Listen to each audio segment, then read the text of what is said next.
Good morning. Welcome. Thank you so much for staying in there. Appreciate seeing you today here. I want to welcome you back, of course. And before we introduce each other, I want to just jump right in there and say that the city offices are closed on November 11th.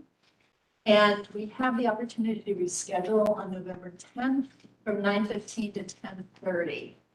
So if that is acceptable to you, please let Lori know. We want to do that now. Do you have any sense of whether or not you want to reschedule or miss November and come back in December, which is the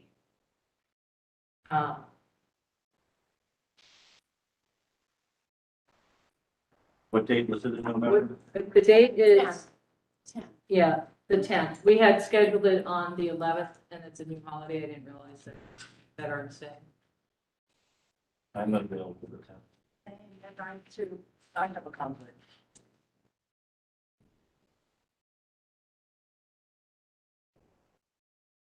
Yeah, I can do that. I can do it as well.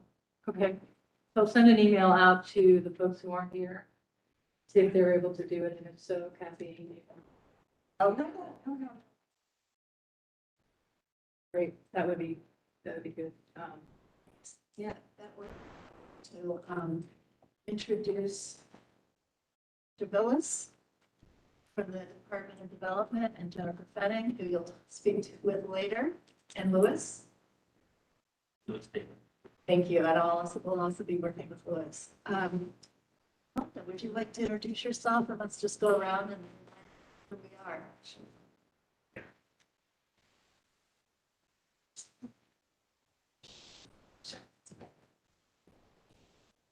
Club Gomez of the Meadow, part of the Piave Club committee. That's on, that's up. We haven't gone with this again. Keep your mind.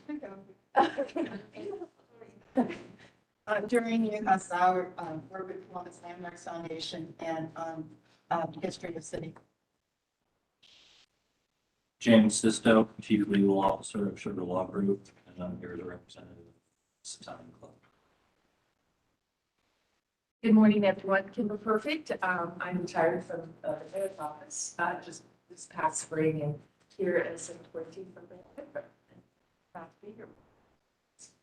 Good morning. I'm Jamie Staley. I'm the Executive Director of Greater Columbus Sister Cities International.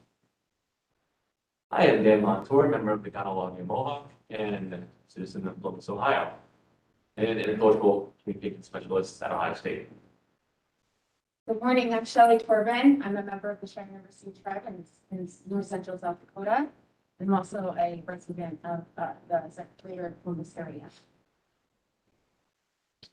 Good morning, I'm Kathy Rancier, past chair of the Columbus Regional Airport Authority and also the Greater Columbus Arts Council. Mark Ronston, senior planner, just running technical details of the meeting. Good morning, everyone. Lori Bedrow. I staff the Art Commission and work on public art projects for the city. Thanks, everyone. I'm Diane Yance. I'm chair of this committee and chair of the Columbus Art Commission. Thank you. All right, let's jump into member reports. Lori, do you want to start that up? Yeah, when we took a break in August that extended through September because a number of you couldn't make that meeting, the purpose of that August break was to give you an opportunity to think about additional context that we should be considering for inclusion in the narrative content that would accompany the statue. I didn't get any information from you this week to add to our PowerPoint. So I'm not sure if you have any additional information that you want to share. And I also just off the top would like to thank Dory for the great reading material that she provided to us. It was really interesting, and there's some great stuff in there about Columbus and the city and the use of that imagery. So with that, would anyone like to kick off any additional contextual discussion?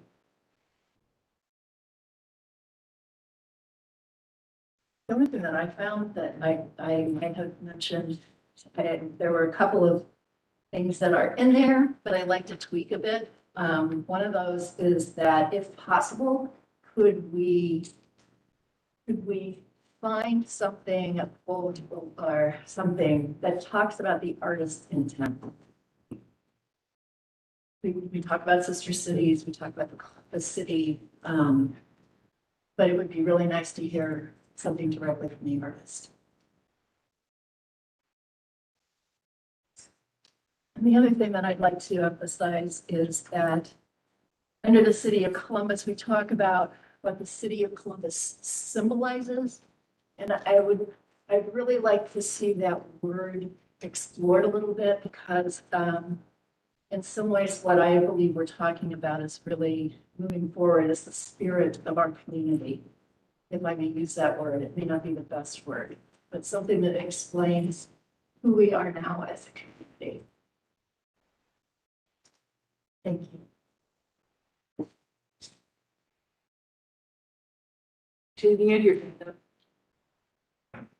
Just as an interim comment, I did want anybody on the committee to feel like we weren't being totally forthcoming. Representatives of the Columbus Italian Roots Club, Columbus Italian Club, the Opera Club, met with representatives of the mayor last week and discussed 4 issues of concern to the community. One being the statute, not trying to at all stand in the way or change the process of this committee, but the statute wasn't discussed, as well as the efforts to rename Columbus, Christopher Columbus Park and Town and Village. The effort to remove the city emblem from the police officers, the uniform, and the renaming of Columbus Day Parliament. So a petition had circulated in our community very quietly. We could take a lot of publicity about it.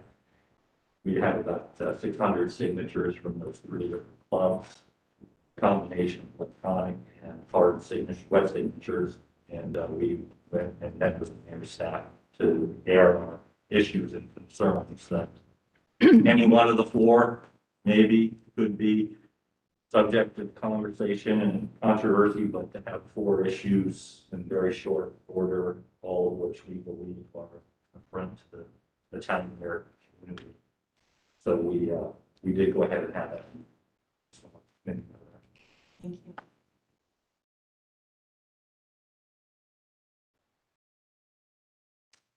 so anything else with regard to context that we should be thinking about, or anything else that you'd like to report in on that? Thank you, Jamie, for that. You're referring to like all the items we've not brought up in previous meetings? Yeah, it was discussed at our last meeting that you wanted more time to think about the context, that information, and so we took a month off to do that. And maybe that you found it was fine. Maybe, I don't know if you were able to talk to any other folks in your kind of constituency groups to get some input from them about those ideas. But that's really what we're hoping to do today, is to kind of wrap up the textual discussion as much as we can at this point, so we can move on to some other business of the committee. What else? I'm happy to help with the research on the artists and the intent there. There may be some relationships in Genoa that can shed some light on that. So I'll help you between now and the next meeting. I'm done. I would also like to work on that, just because of something that is going on with FIARI and a couple of artist individuals in New York City that I've been in contact with. So I'm sure I could shed some light and could work on it together. That's all right, Judy? The one concern that I've been hearing and that I can share some concern with would be, we talked about the contextual information around the statue. And when I take that back to the greater Indigenous community, often that's followed up with the question, well, where is it going to be located first? And I think that's, I would say a challenge in thinking and considering the contextual criteria. So like that's thought for consideration that a lot of our community, it would depend on, where the location, the physical location would be. And so, that I couldn't give them an answer as to the location. So it changes. And, we've had a long discussion about, indoor versus outdoor. And about, with consideration to whether it be Monument Labs or other reports that have come out on statues, similar statues, where, talking about the effects of statues in the public. And so I want to, and I kind of reminded the community that, this was a statue that was taken down because of vandalism, because of the concern, especially with the movements last year and the continuing movements. And so with that taken into consideration, a lot of the community members within the Indigenous community are concerned, about it going up out externally, like outside in a public place again. And so that changes the contextual criteria if it were housed, inside versus outside. And so I think we'd like to kind of hold our recommendations as to whether we have a discussion about both or one or the other, or, that's just a dialogue that was had in the Indigenous community.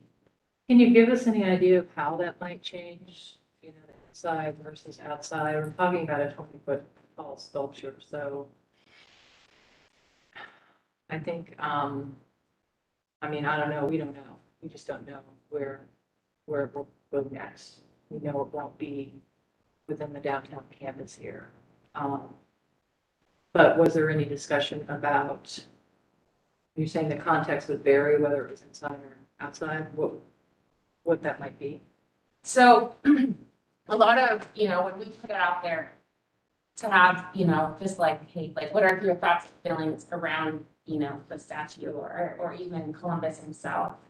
A lot of members in our community can respond. And we've gotten we've gotten feedback, non-Indigenous feedback as well. So we don't limit feedback. But pretty much from our consideration and with, explaining the contextual criteria in from what we've had on the PowerPoints, our community is looking at it like, from the perspective of, well, if the statue was removed, right, with concern, with the idea of either replacing it or just creating something, a new statue, a new symbolism of, like Diane was referring to, like unity and how we are coming together now, and how different that looks from a statue that commemorates, with multiple statues in the area that commemorates this one single person. For our community, to them, they're like, if they removed it with concern in the first place, then, in the public space, then what would be the reasoning for putting it back up in a public space and, risk vandalism or, essentially without the community dialogue at large, to hear from not just the Indigenous community, but the African American community and communities that identify, different communities rooted in multiple movements right now. And so, I think, there are communities that are looking to be, are not aware of this issue. And, with input as well. But, our concern is, inside versus outside. And what would that look like if there is a difference? Because right away, if we ask the community at large, this statue is being, is removed and it's being considered to be placed elsewhere. A lot of our community members are saying, well, it needs to, for our community, a museum or an educational space feels more appropriate can really tell a story. You know, considering that there are other statues, there are other Columbus statues still in our city. And so what would be the next statue that would symbolize where we are at right now, or where we want to be in the future, that could be replaced in these areas that are up for consideration? And so really, it's kind of very interesting, because it's almost like the location of it is important, but I mean, we go back to what Dan has mentioned in the past meetings, and including just, making sure that we want multiple community dialogues around the statute that kind of explains the statute and what it means to them, to introduce that inclusive approach. And so that would be kind of like our recommendation, and really just what the community is concerned about right now.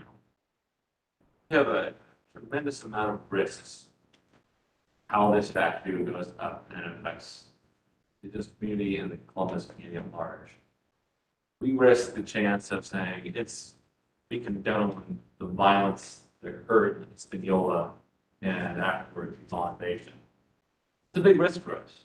It's a very serious concern.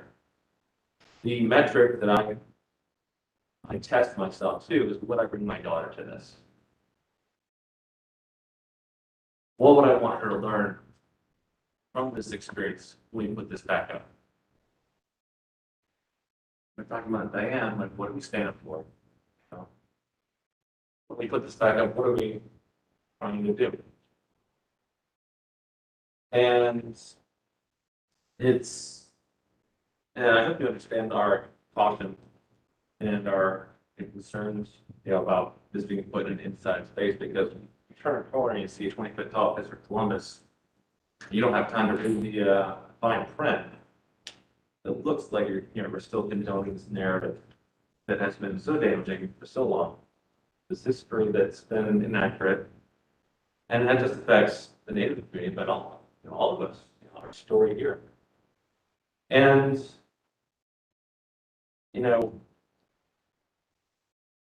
it's a very delicate story we're telling, because I had a chance to meet with, Jamie and Londa, and see the statue through their eyes, and to see, hearing about Londa's father putting back up, what it meant to them. And that story is special, it is.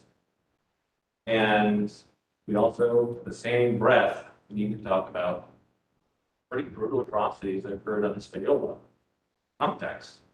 So to have this delicate story, this delicate narrative, it seems that we have to stick into this, idea of being in an enclosed space. And also, if we're pointing, another thing to think too is when we put it back out, if we did put it outside, the context is the city of Columbus, right? And what is the city's position on this figure? How does the city reconcile the fact that we've been telling this story about this man and ignoring the violence that's kind of surrounded it? It's so I think and to add on to the context that I'm sure we talked about, was how Mr. Columbus became this figure in the United States after the American Revolution, where we're looking for a symbol to distance ourselves from the British and kind of give us a new idea of what this country is, and imprinted in a lot of the stories of here now Columbus. So it's I still kind of stand by a lot of them maybe don't want to see this put back up, and a lot of us think that the context is it's hard for us to see, So we had that vote last week of talking about a vote. I'm not sure if we're still voting or not, or getting to that. I didn't see the agenda. But it would ask that we said, put it in proper context for us. What is that context? What does that really look like? So for us, we need a lot of conditions to see what the context is. We there's a lot of harm to keep going this way. And I'm happy that we're able to meet with the subcommittee to kind of better understand my friends here and their view. And that, really appreciate they see you at a human level and not at a rhetorical level. And, seeing that, their intentions are where they're coming from. So I definitely appreciate that. And that's also part of the context that we might include is the amount of empathy we would need to move forward with this. So it seems like a lot. Yeah, right?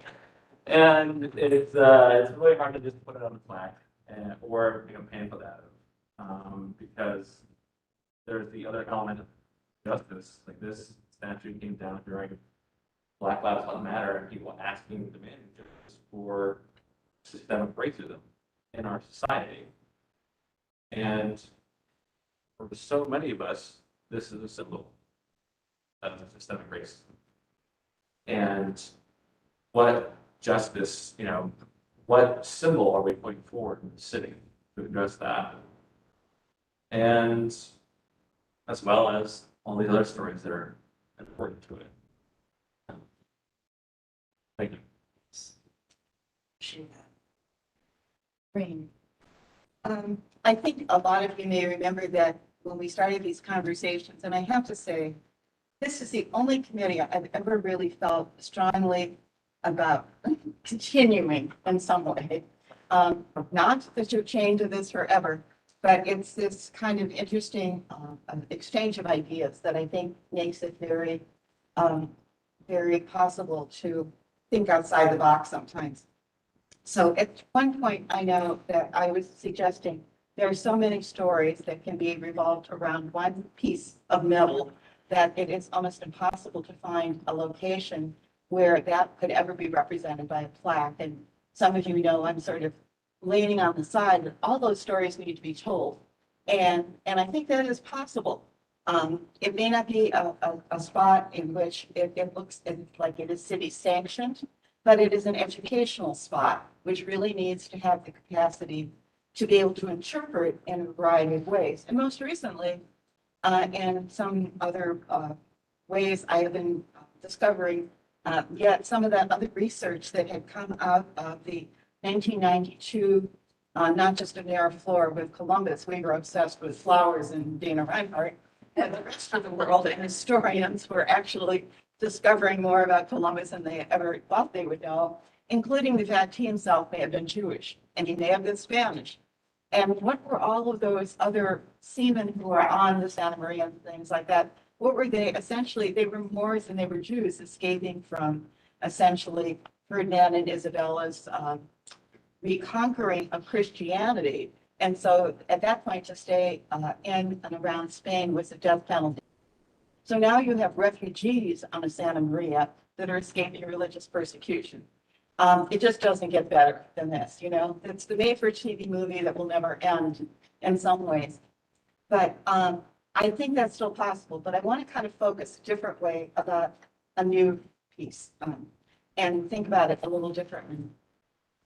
I honestly, as soon as that piece is created, it will suffer the same issues that Columbus does. It's frozen in time.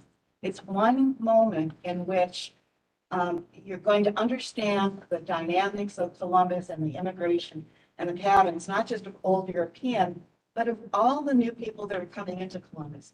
And they're not going to stop, thank goodness. They're coming and they're coming and they're growing and they're thriving here. And how to capture that probably really can't happen in one particular piece. However, I think the city is truly committed to arts. But what I don't see in this committee, and I've never brought this up before, are young people. And I think there is a way to get this otherwise involved. I'm going to give the caveat first. Some of you may know that in Cleveland, there are the cultural arts gardens by the Art Museum. And this is most lovely. I'm from Cleveland originally. This is probably the most lovely thing to drive by and think, these cultural arts gardens. And here are the Slovenians, and here are the Hungarians, and here are the Romanians. Believe me, the Romanians and the Hungarians have problems with each other. And there are all these different groups. But what you don't know is the other story behind it, because once you start to sort of segregate, and I don't mean that quite the way I'm saying, but you separate out various groups to be able to display their culture as such, you start to run into conflicts. Now, this may be a Cleveland thing, but it is, I think it's probably more apt as these things grow. What you don't really know is that there is sabotage in the gardens of one group to another group. And the last group that ever entered that was invited by the city to participate in creating a garden was probably the oldest group that was in Cleveland for African Americans. They had to fight to be able to have a garden in the cultural gardens. And part of this also may be, especially in old European thoughts, it's about citizenship. It's not citizenship by law. It is citizenship by blood. I worked in Germany, and I still do sometimes on occasion, and 4 generations of Turkish workers have not necessarily made them any more amenable to allowing their elderly to be buried in Germany or to even have bank accounts, and a lot of other things that happen. So that in the gardens, there were groups that actually would go back to their home country and then take soil from their country, and that becomes the symbolic sense of blood, and they would put it in the garden. And in some cases, there was blood that was put with the soil to underscore the point that you are only Italian. I'm going to pick on you because you're European. You can correct me if I'm wrong. That you're only Italian by blood. That's the only way you are. You're only German by blood. You're only Hungarian by blood. You're only African American by blood. And the United States is citizenship by law, not by blood. And so that's the quiet side of what happens kind of under the cultural garden net of this beautiful concept.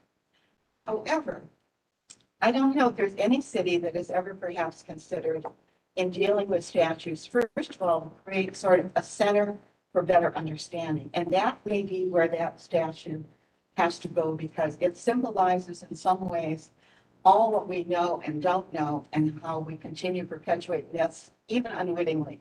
And I gave Diane an article to read if she thinks it's worthwhile. She and Laura can put it out for everyone, which is about, I think all of you, when you read it, will have, it'll resonate with you, because you'll understand immediately, no matter where you're coming from, what happens in history books and textbooks that's dominated, especially by the state of Texas, and always has been, where history is missing, sometimes history that is completely misconstrued, what teachers have to deal with, where social studies standards are, and where people who are in the education field, like Sam Weinberg, have really tried to steer through that very difficult course. And I think you'll understand that maybe that statute goes somewhere where that interpretation can best be studied, almost researched, like a little facility, where if you were a senior in high school and writing a paper on something and you wanted to know what did happen in New Orleans that created Columbus Day, what did happen on the San Marie, what don't we know, what are we still assuming, what's wrong, what's right, and the age-old question is, what happened actually to indigenous people in the Columbus area? Probably the one thing that would be the most obvious question of all to ask. And there really isn't much information that's out there, certainly not for teachers and for students to do. So that's the statute side. But art could be the same way. It doesn't have to be one statue or one thing. It could be a pool of money which will be available on a, I'm going to say, I'm making this up as we go, on kind of an annual basis, where a group of people are artists, and I work still at Fort Hays, so young artists are very prolific there. And I see them making their way into the world. As Lori knows, in the University District, we have large art projects that are happening. And some of the muralists that are working with us are the students I had 10 years ago at Fort Hays, still doing their thing. But they come together and they create almost yearly or bi-yearly something that is an art piece that has a story and has an explanation that can be not just told to people, but invite that dialogue, that discussion. And that piece at that point may be, I don't know, essentially absorbed by a company who said, I'd like that for my lobby. That is meaningful. And that I would bid, $50,000 to have the honor of having that, which continues to then replenish the fund in terms of where the next round of money would go. And so we're always welcoming new people in, and we're always welcoming that dialogue. There are studies that were done with Hmong people, of which we had Hayes, when Hmong came into Columbus, which was a small community, they almost always resonated best, I'm not making this up, with people from Swiss background because they're both mountain people. Their food was remarkably similar, their cooking methods, their decorative arts, their workmanship. And so Hmong people thrived in West Virginia, in Hmong communities in West Virginia communities, whereas in Columbus, they kind of drifted underneath the radar.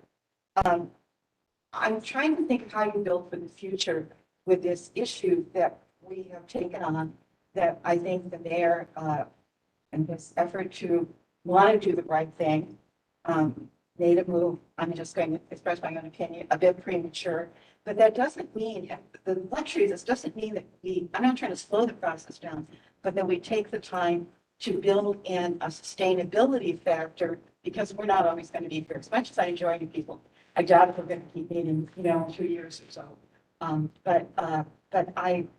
The ideas are so rich, and I think we can find a way to fabricate it. But I will at this point stop talking, and I think I've taken up too much time. This is all great. Yeah, I appreciate it all. In just a second, after you've had a moment to talk, I was thinking that maybe, Lori, it's a good time to put up the new PowerPoint. Sure. I want to make one comment about what Corinne has said, because I really appreciate what she said. And our task is, as I understand it, to also think about this City Hall campus. This is the community's campus. We will have lots of visitors to this campus. I know it has been limited of late, but yesterday on Facebook, Amdi, who works in our Department of Neighborhoods here at the city, posted something and tagged me, because when I was here at the city, I had a poster campaign. It was for internal communications, a poster campaign to celebrate the diversity of our workforce here at the city of Columbus. And there are 175 posters, including in this building, mostly in break areas and so forth in this building where people work, but you might catch a couple of them. Well, Abdi, who immigrated from Somalia 15 years ago, was one of the features of this campaign. And it's a portrait of the team member and their story. Abdi's story makes me cry every time I read it. It's a short little fire that's part of they're rather large posters that are nicely framed and hang up in multiple city buildings. Well, we framed two of everybody. Each poster got 2 frames, one in their own building where they work and one to be placed elsewhere. Well, apparently Abdi visited City Hall this week because he saw his second poster hanging on the 2nd floor of City Hall outside the mayor's office, and he took a picture of it. Now, if you've been on the 2nd floor of City Hall, especially beside the Columbus City Council meets, you'll see all the former mayors, all the way up to Mayor Gensler today. So Abdi's post said, I always thought the portraits hanging in City Hall were only of the giants. And here I am among these giants. Abdi saw himself in City Hall, an immigrant who fought his way to have the kind of position. And let me tell you, he is a dedicated public servant. We are most fortunate to have Abdi in our city working on behalf of our neighborhoods. So I want to tell you Abdi's story because, as we've talked, as we've met, it's all of our stories. And what is the story of Columbus? And I appreciate the sensitivity to the seal, but the talks of redoing that seal came long before 2020. What really tells our story today of who we are. And I'm not commenting any further on the seal, but I just want to say that, that's part of all of these conversations. And the snapshot in time, as Doreen said. But so I want to share Abdi's story. That's it. Thank you. I would just add one thing. I think we have, the historical context, the sister city context, a lot of divergent perspectives here. But I think the greatest story of this committee are people sitting here right now that are dedicated to making sure that we respect and honor those things and move them forward. And I think if we keep that in mind as we're figuring out placement of a statue or if we're figuring out what replaces it, that's how we're really showing the rest of the country, because I've never heard of anything like this, how we do it differently here. What is so special about Columbus that we can sit down and have, I forget, meatballs or whatever it was that you guys did on the subcommittee, but I think that's the story that, for me, taking my sister city hat off and just being somebody that loves the city, that's where we teach people in the future. That's what evolves. And the context for everything is super important, and I totally agree with that on both sides. But this story, telling stories like that here, talking about what this community has done to try to, address something that is painful from multiple perspectives and how we move forward together, I think that's where we change things. And I think that changes everything when it comes to where the statue is placed too, because that's not the lasting story. My hope is that at the end of this, we're all out talking about why we were part of this committee and what it meant, and we're having conversations about how we decided with intention to move forward together. And so I so valued sitting at the table virtually with you all in here, but I'm really looking forward to actually starting to put things in place so we can link arms and move forward together in a way that everybody wants. I'd like to add, thank you so much for all the words. It is really inspiring to sit and to share space. Yes, I think the word, especially within our community, one of the contextualized, I guess you could say underlying themes is unity. That's where the Indigenous community is really placing itself and being able to move forward together as a community. And unity is so challenging, especially as we move a little farther, more issues, especially within our community, may come up, like boarding schools, like more children discovered, especially because we all have, all of my grandparents, first and second generation boarding school survivors, really. And so, I think when we look at it, I see the theme, and really that theme is unity.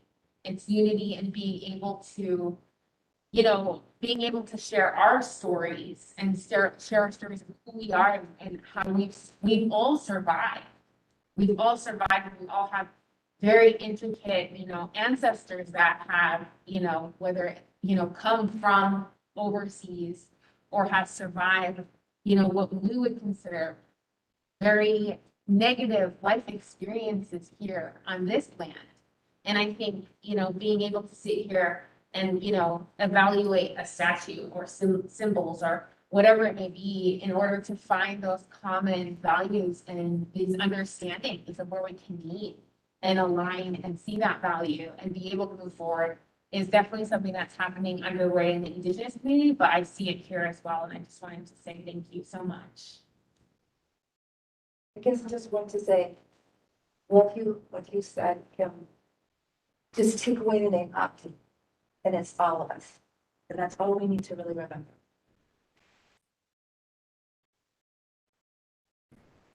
Anyone else, anything else to say, Jamie? This process has been a great learning experience for me. It's been one that had, there's been growth and thought. There's been empathy towards the issues that have been raised. There's so many different stories, like what Kim said. I was not involved in the selection of Jen while it was before my time, but I was involved in the selection of Accra and of Curitiba. And in both those, the community came together, and it was just amazing. For the Accra, we had kind of like I don't want to say competition, but we had presentations from the community, from the Somali community, the Ethiopian community, the Nigerian community, the Ghanaian community. They all had a vested interest and a pride in their community, their city being selected as our sister city. And Avi was involved in that, as others in the administration, and it was a real an unbelievable exercise. And we were a little concerned, because they were quite aggressive in their being proponents for their community. But when it came down to a selection, each one of the other communities went up to congratulated Accra and said, finally, we have an African sister city. It didn't matter that it wasn't theirs. They were able to accept and embrace the fact that we had taken a leap forward and gone and developed a sister city with Accra. And so it was just, and I see some parallels and similarities here. Yes, the Italian Americans are, and the only thing I take exception with Dan said earlier is that there is no mistake of history. There is history that is debated. That history is developed from manuscripts written by two people, one Christopher Columbus himself, the other his chief political rival. And both sides have been distorted by taking snippets out of context and using them as we in our culture and our media tend to do, without giving full context to the statements that were made. Why they?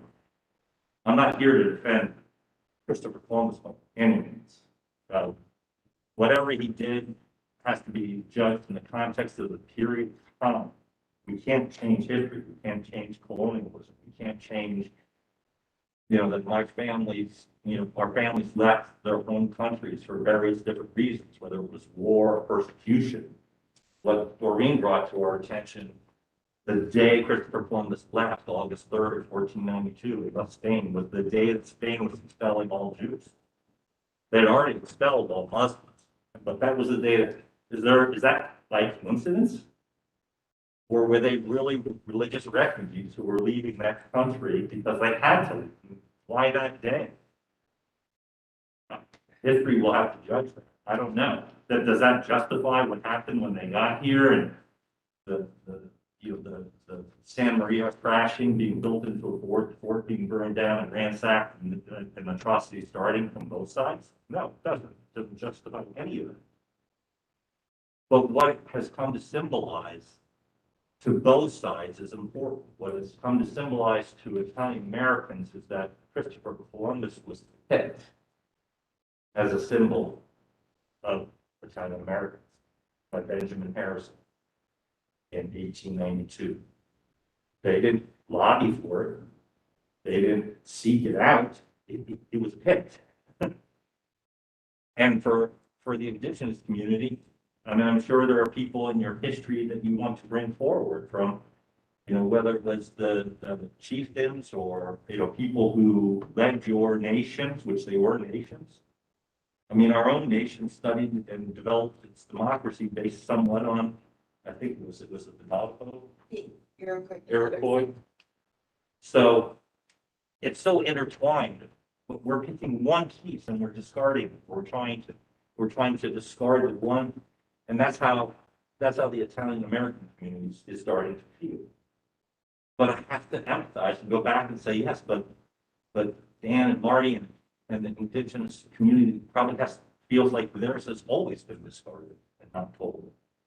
And what community is that? Is that the Lakota? Is it the Navajo? Is it the Iroquois? Or it wasn't a single people, it was a diverse group of people. So I love this idea, is what I'm getting around to.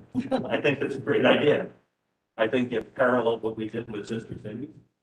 I think it parallels what we did with the posters. When we traveled, when I was the international trade director for Governor George Williams, and we traveled around the world, we always took a piece of art, student art with us. And we took it from the collection at Children's Hospital. And then we traded it for student art with whomever we were meeting. So there are pieces of art at Children's Hospital from China, Slovenia, Brazil, Australia, from all over the world. And each one of those students took such pride that their piece was selected, that they knew that my piece of art was hanging in the Prime Minister of Brazil's office, or the chessboard that we got in Slovenia was being played in Children's Hospital in Columbus. So I love the idea, and I think that it can be done in such a way that we don't try to discard history. We acknowledge that history has two sides to it, at least two sides, maybe three or four. But we do give room for all the different history. And it's hard to do, you're right, just, if we put the statue at Broad and High, what's that gonna do? But if, think about Epcot or something where you're going around the world, is there some place where we can have this garden where people can circulate in a time calendar, a historical time calendar about, the development and this is what happened. But I think that, we can run amok with this. Fortunately, we're not the ones who are going to be making that. Yeah. That choice. But I think it's a fabulous idea. Yeah, I is think it's a something. fabulous idea. Diane, I would add two quick things to what Jim said, was that at earlier part of the 20th century, the whole connection to the Jewish community actually was promoted by Jewish people during a time of intense anti-Semitism, with the idea that the first maid who was Jewish was the first to step in North America. And so that was a point for which they said, we were here before Columbus. They were trying to also make their case for where they felt into all this. The second thing is, as he's talking, I'm thinking to myself, and I'm waiting for my two friends on that end of the table. I believe, because I work with Ohio History Connection a lot, but this is not my area by any means, is that of course there are federally recognized tribes that Ohio Historical Society and others work with. And one of the things that has intrigued me is I believe that there is a Shawnee Reservation in Oklahoma that is recognized to be, I want to say, almost, if we did this by direct descendants of generations, the very people who were forced out of the central Ohio and the Ohio area, and I'm not sure if that's true or not. But what a gesture that would be to make that overture that we start at the beginning and work forward, and that becomes essentially a type of sister city to Columbus. That connection is too rich for us not to make it for children who need to know these stories, because now I'm always aware of your daughter, and there should be some story that can be told that makes sense. And I'm just sort of offering that up with no basis to know how that can happen. I wanted to go there, but Jamie would have got the mad at me, guys, not your sister city. No,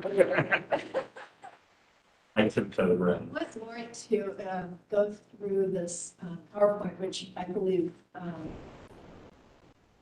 is a really nice way of organizing our thoughts and a timeline, which eventually will get to your issues. So Lori, do you want to present this? Sure, and I want to point out, there are dates in here and they're not hard and fast. It's just to kind of give us a place to jump off from. And I started, of course, with the basic framework that we all agreed to, that you all agreed to at our second meeting, which I won't go through it again.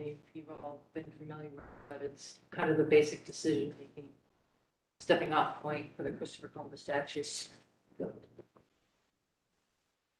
So I started working on what you're talking about right now. You're talking about in greater depth than we have hit on in other, I think, for parts of that. And this is in no particular order, but thinking about contextual groupings, again, I don't know what this may look like. Dan offered an idea of what this might look like, which was really intriguing. But the narrative context should hit on, I think, some organizational groupings that have come up repeatedly in this committee. One is the story of the artwork itself, how it came about, the artist, the sister city connection. I keep going back to the World War II connection, 10 years after World War II. This was a heavy lift to come up with the metal to make a sculpture of this size. And it's not all bronze, it's a mixture of metal because bronze was very expensive and very rare after the war. And a gesture of goodwill. It was meant to be a gesture of goodwill between peoples. And there's more that could be included with that, but those are kind of some of the highlights. And we can add to it, and if we do get to the point of a consultant working with us, then that will be fleshed out more. The second one is the time of Christopher Columbus. What, the 1400s, 1500s, information about Columbus, what was known at that particular time, what was happening socially during that time, things that Doreen and Jamie hit upon. What was happening with Moors and Jewish peoples in Spain, and also how people were looking at things like exploration, voyages at that particular time. And then what do we know about history now? We know it's not a fixed point, and I don't think that we can necessarily say that what is put together as this narrative content is necessarily put in stone. That it's always changing. I mean, you get a new day, you've got more history, you've got more information, you're looking at things in different ways. So it would be good, at least with what we know now, to talk about and re-examine from different perspectives Christopher Columbus from a 21st century perspective. So we've got kind of the background history, and then how his role is being examined today, including Hispaniola, role of colonization. And I'm not necessarily saying it's set up framework for colonization. I was talking to a friend of mine, and there's just been so much of conquering and taking over and changing tides throughout humanity's history, but this is definitely a significant, I think, stepping off point for this part of the hemisphere. Then the third is the indigenous communities. There would be something that would specifically look at the indigenous community, the experiences in history, the effects of colonization, brutality, appropriation, erasure of stories, marginalization, really starting to tell some of the stories that I think Shelley and Dan and Marty have talked about, and voices of that, whether we can put in any kind of interviews from people locally to contribute to that.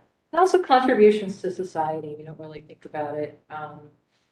Dan mentioned corn. We talked about the Constitution, things that have come to us through the indigenous community. And then, really hitting the heart of it, why and maybe how the Christopher Columbus statue has become a negative symbol and focal point to Native American and also Black Americans. And that's the thing that's the other day. So then the fourth grouping is just the general immigrant experience. I mean, Londa's statement about, it's us, we are us. Looking at the Italian experience, 19th, 20th century, discriminations, difficulty assimilating, and also looking at what's happening culturally, economic, political, social, restrictive covenants. The Columbus area was rife with restrictive covenants that were focused on Italian Americans, Black Americans. I mean, you can just go back and look at the history is right there. It's easy if you want to find it, and it's shocking in a lot of ways. But that's just what was happening at that particular time.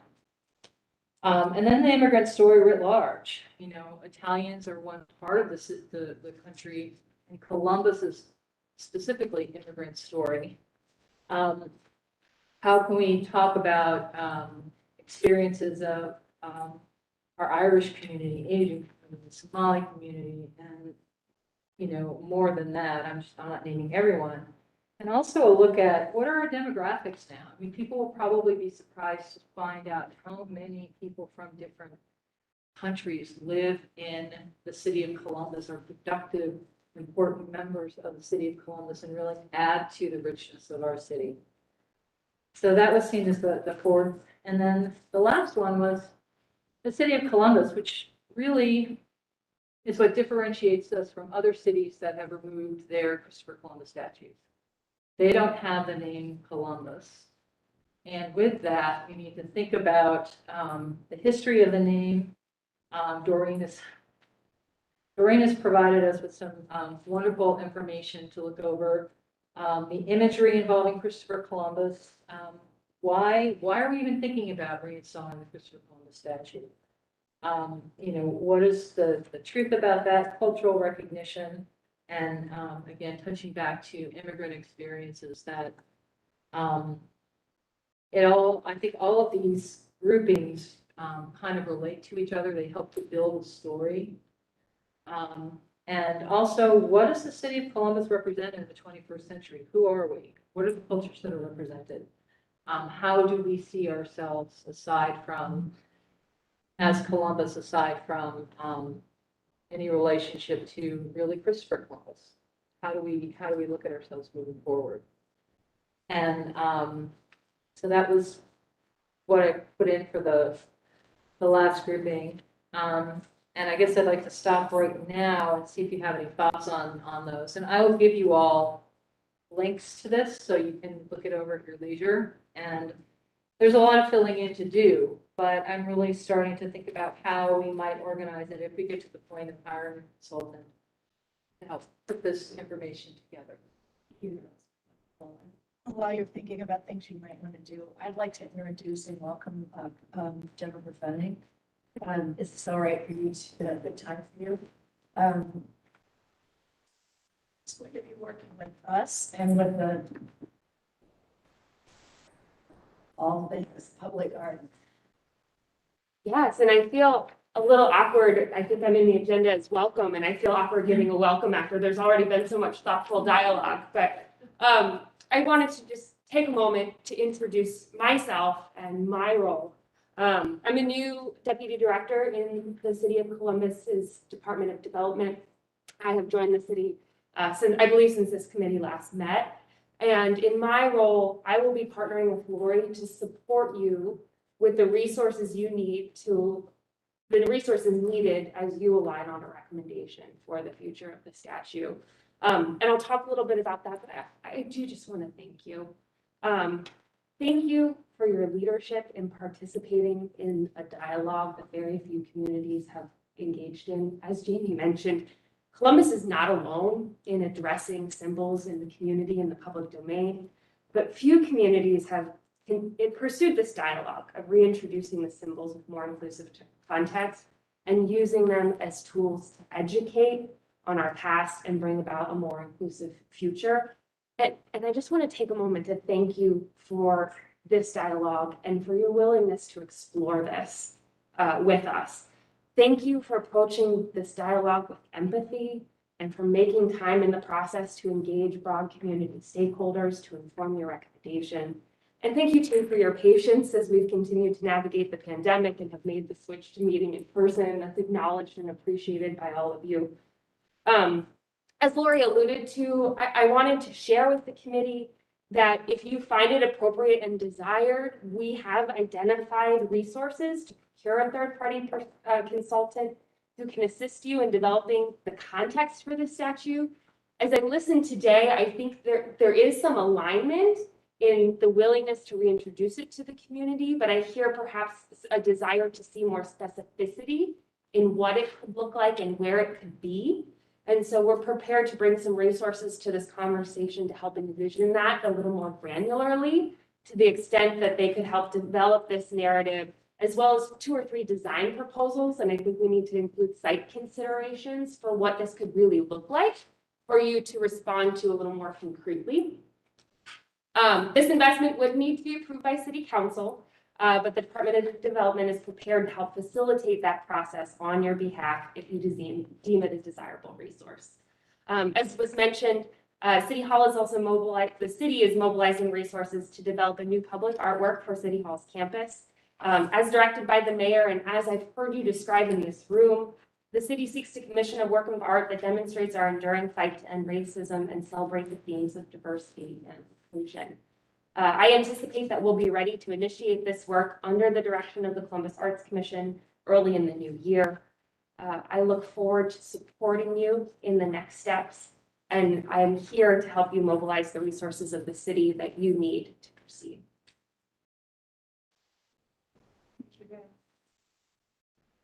Very much.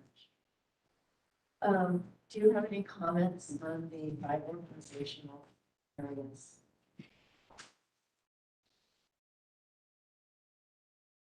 It seems real good. I noticed one thing that, is not up there. And the reason Christopher Columbus, that always keeps coming out.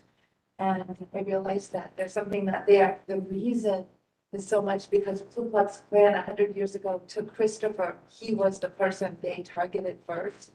It was Christopher, his Catholicism, the Italians, the Irish Americans, the African Americans, the Jews. Those are the people that they created this reading up frenzy, so to speak, that has caught on. And yet that piece is not there. And I was just as responsible because I didn't put that in. So it's something that I would send on. But that is what everybody keeps going, why Christopher? It was them that decided to destroy Christopher Columbus. 100 years later, it's working. I think also to add in terms of the, textual narratives we see here is, and it may have been addressed in the slide as well, but like the kind of 1820s kind of post-American Revolution time where they leaned into the statue of Mr. Columbus and their America's imprinting and their virtues on him in this time. There was Washington Irving's book, Life and Voyages of Christopher Columbus, where they kind of talk about our kind of like contemporary early education on Christopher Columbus, where Columbus sailed the ocean in 1492 is where that phrase comes, and for so long guided the storytelling in the U.S. So the effect that, how Columbus has been taught in schools, that needs to be addressed, and where does that come from? That start of the fascination with Columbus, happened before, as a way for us to diverge from the British origin, with another story to kind of like create. And it was in that telling of that story, it was omitted about what happened to the people. There was a choice to omit that. And so, as maybe so eloquent put in terms of the many views of history that we have, it's needs to be taken into account. Also, there's a lot of accounts on not just two people looking at the story of Columbus, like Bartolome de las Casas had his destruction of the Indios, and a lot of temporary rights happened since then. And this new item about Jewish identity and wars is very new to me. I'm still learning more things about the situation all the time, so it's really fascinating. I'm going to read more about that. But one thing that we have to, for us to struggle with, to see him as a immigrant when he didn't come here to live with the Arawak and Taino. Didn't come to live with those people. They expect resources and the money, and also maybe have a better life too. Absolutely, but. I didn't know about the context that he might be Jewish, escaping persecution, but it's hard for us to see him an immigrant when he comes to a place and calls it New Spain. It's like he didn't like, you really call it an immigrant based on that description when you create a same country twice in a way. I don't think I phrase that better, but it's the idea that it's not the typical correlation of what we view as the immigrant story that Americans are so used to hearing about. Looking for a better life, escaping religious persecution.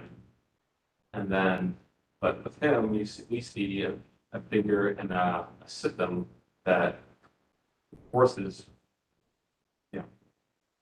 colonization and forces Christianity on people and forces, resource extraction. It's hard for us to see this idea of him as an immigrant, but I see why he was chosen as a symbol of immigrants later on. So I think that, those are the other items that kind of pop in to mind. And we kind of like, as we kind of peppering more and more stuff into the informational context we see here. So, yeah. So these contacts would then go potentially to the consultant who would follow up with us. Is that correct?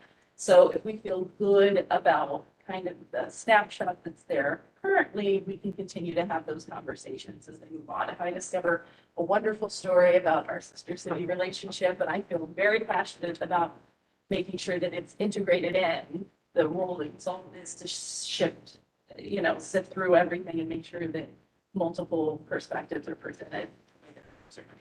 That generally, yes. Okay.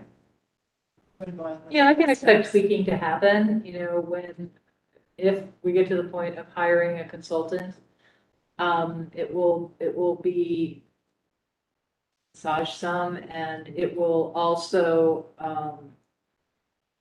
have more depth to it. I mean, what you're talking about was the mythology of Christopher Columbus, and that's something that's in here that to be addressed. And, we also, I always say that when you come to Christopher Columbus, there are a lot of truths that can be applied to that symbol, to the figure, to its role in the city of Columbus. So I think that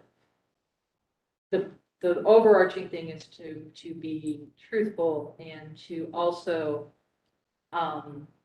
provide different perspectives, that there are different perspectives. And, the gift of the peace is a challenging one in terms of it was a statue of Christopher Columbus, but it was given to us as a symbol of, friendliness and solidifying relation between Genoa, Italy and the city of Columbus. I mean, it was a goodwill gesture that happened to be a Christopher Columbus statue. So that's also something that needs to be there, and it's not, withstanding any of the other mythology or any of the other atrocities that have occurred. Those need to be acknowledged also. So if I could, I tried to look at what would this look like? What are the next steps for the committee? Because, that's come up a few times. I like to comment before we Sure. go to next steps. In the contextual criteria, I think that one of the main similar threads of everyone's, input and words was this unity, right? So I think when we're looking at this contextual criteria, maybe that be an additional, that sixth item, because that really roots in how we want to portray and how we want this, whether it be consultant, to look at, we're doing all of this with the understanding that, our committee wants to move forward, and how we want to do this work, I think is really important. Okay. Yeah, a lot to go over delicious time stuff at our last meeting, so. Thank you, Dory. I'm sorry. I think some of the next steps then is we'll start to show you the use of the committee, how we want to move forward, and how, if possible, a consultant might be able to work with us on all of these. Would you like to go forward? Londa had her hand up. Was there something? Oh, I'm sorry. Sorry, I just wanted to add one thing, that I said it was a gift to the city, but the Piave Club itself actually provided funds for parts of the statue to come to America. So I just don't want you to think it was a gift and the Piave Club themselves of Columbus did not contribute, because they did. Right, I think that's really. So, again, these are the dates. They're not hard and fast, just trying to give us some idea of what things might look like forward. Like to try and, if not wrap up the contextual criteria discussion, leave here at least having some idea that you feel pretty good about the groupings.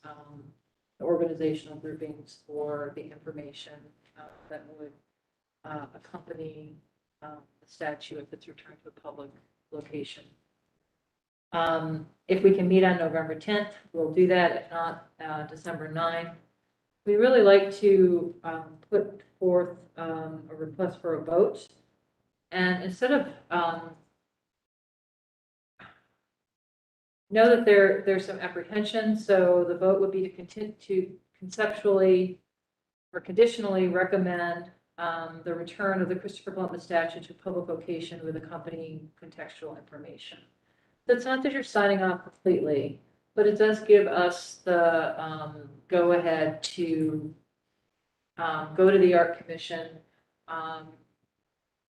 and to have the development department start moving forward with, finalizing the funding to retain a consultant and start moving forward in that direction so that we can get a better idea of what the narrative content would be and how it would look, because those are still up in the air. So any question about that? I know it's a big one. Okay. So, basically, if the vote fails, one of the things that could happen is that I write the draft committee report with a recommendation not to return the sculpture to a public location, include the rationale that I'm provided and a summary of the committee discussions, and then I share the draft document with the committee. And then it's provided to the Columbus Art Commission for them, and I was thinking we would be heading for like February here. If, on the other hand, the motion passes, then I would again draft the report and share it with all of you, and that we would say that it was conditionally approved to be returned to the community, to a public location. And that would be presented to the Columbus Art Commission, and they would have their ability to read, look in the report and have their discussion and vote their support, hopefully. And if the Art Commission approves that direction, then in late winter, spring, what we would be doing in development is putting together what we call requests for proposals, an RFP, to search for the consultant.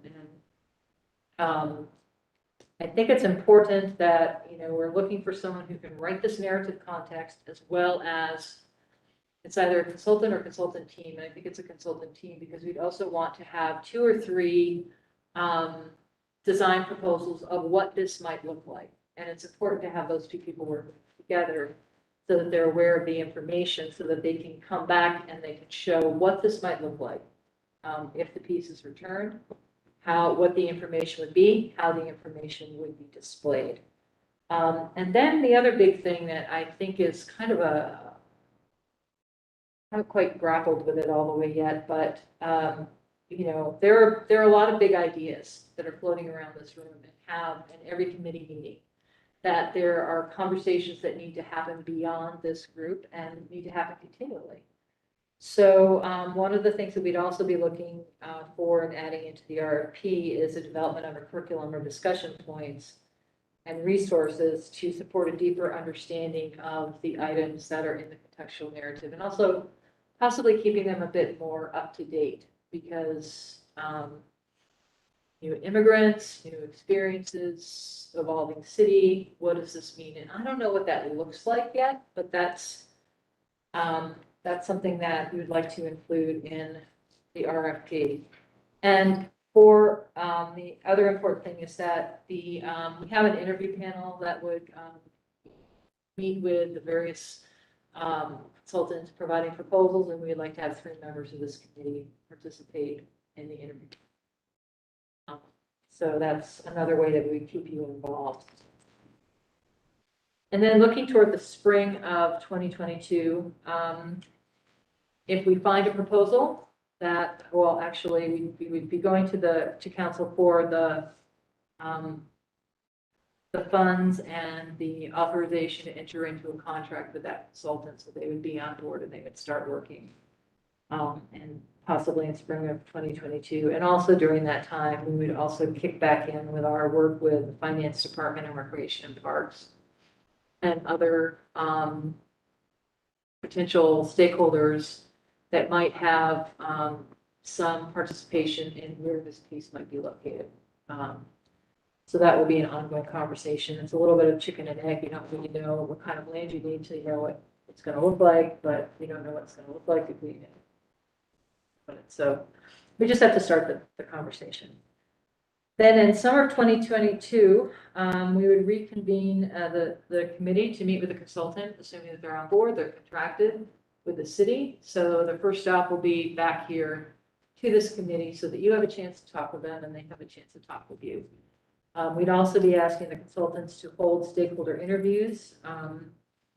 And that includes interviews with members of the committee, sitting down, talking with you. And also I'll be looking to you to provide additional names and contact information for other stakeholders that the consultant should be talking to.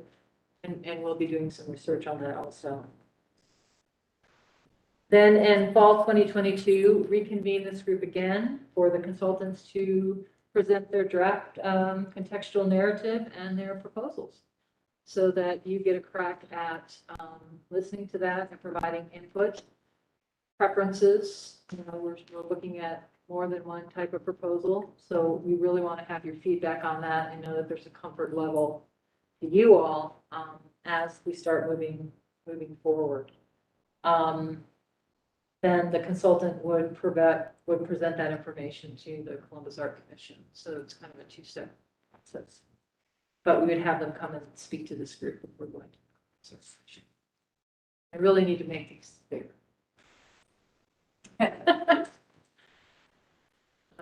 So we're looking at late fall 2022, winter 2023. If we've got a proposal that folks are comfortable with, if we've got, we're looking for the funding to go back to council to get into the fabrication of what this would be. And I think one step that I missed in the previous slide was I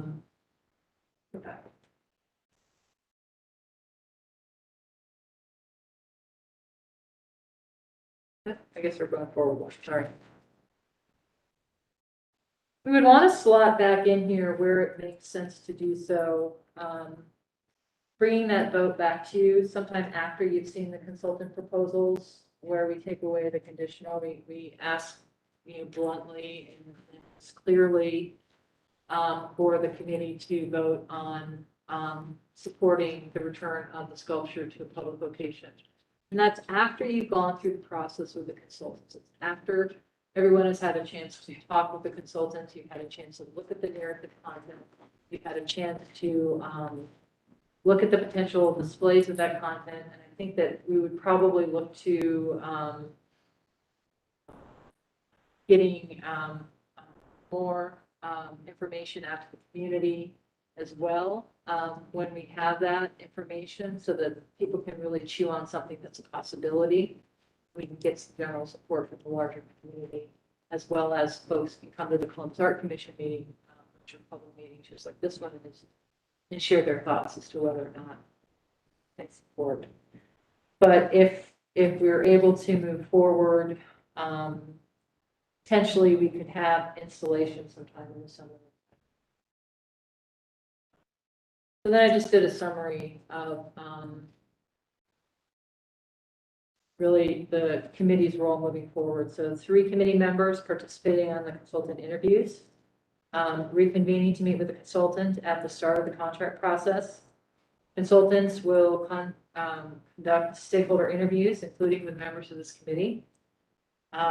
You'll have an opportunity to review the proposed installation locations and vote to support to return the Christopher Columbus statue back to. So those are. Or what's the difference between 3 community members participating and consultant stakeholder?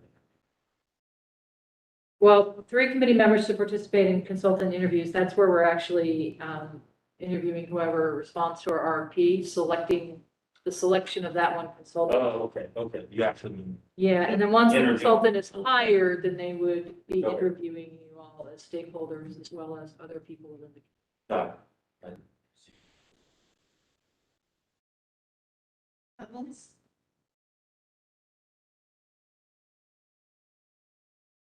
Does that sound like a, a worthy process? Does it sound like?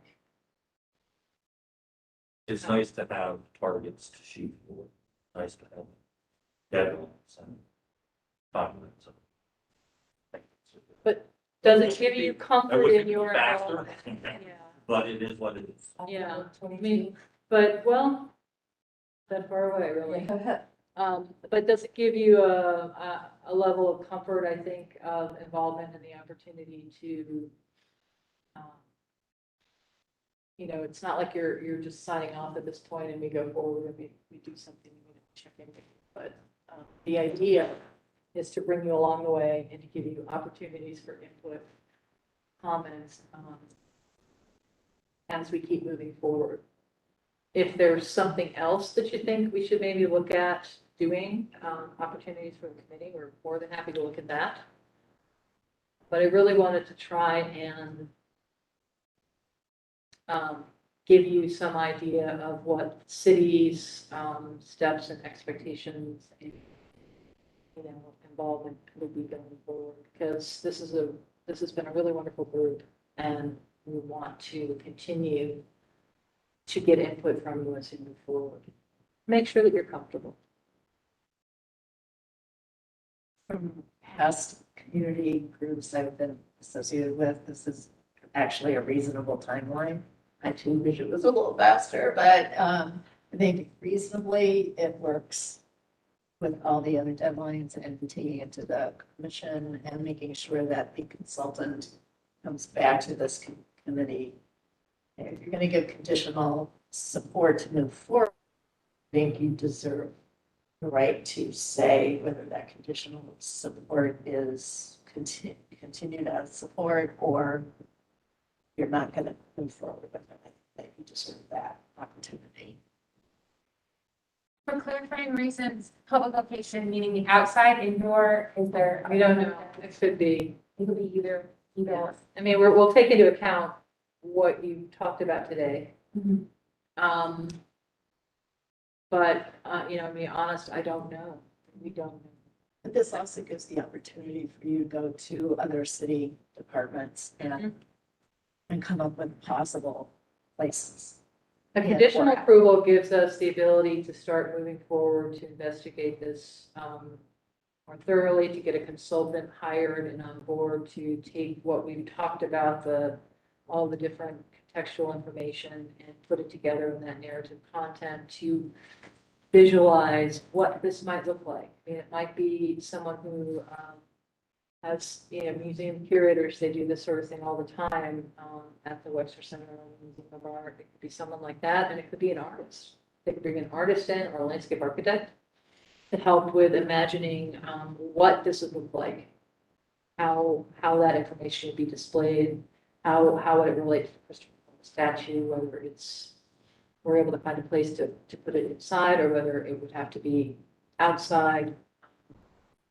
There's pros and cons to all of those things. Just don't have that level of specificity. Yeah, and as it goes along, I think I can speak for the commission that they will be looking at how that piece is safe, whether it is, whether it's metal, it's fine. It's been outside for years. On the other hand, let's make sure that we've got it in a place that it supports the actual sculpture. Any other comments or questions on this? 10:30. Well, if there isn't anything else, I can't believe it's 10:32. have no other comments or needs to discuss anything, Jennifer or Mark, we can adjourn. So I will send you all a link to the PowerPoint, to the PDF, and, feel free to look it over in greater detail, make some notes, get it back to me. I just find it's easier to kind of organize your thoughts when you have things right to work on. So, there's still time to add to that. Thank you so much. Thank you. I'm looking. Thank you all for your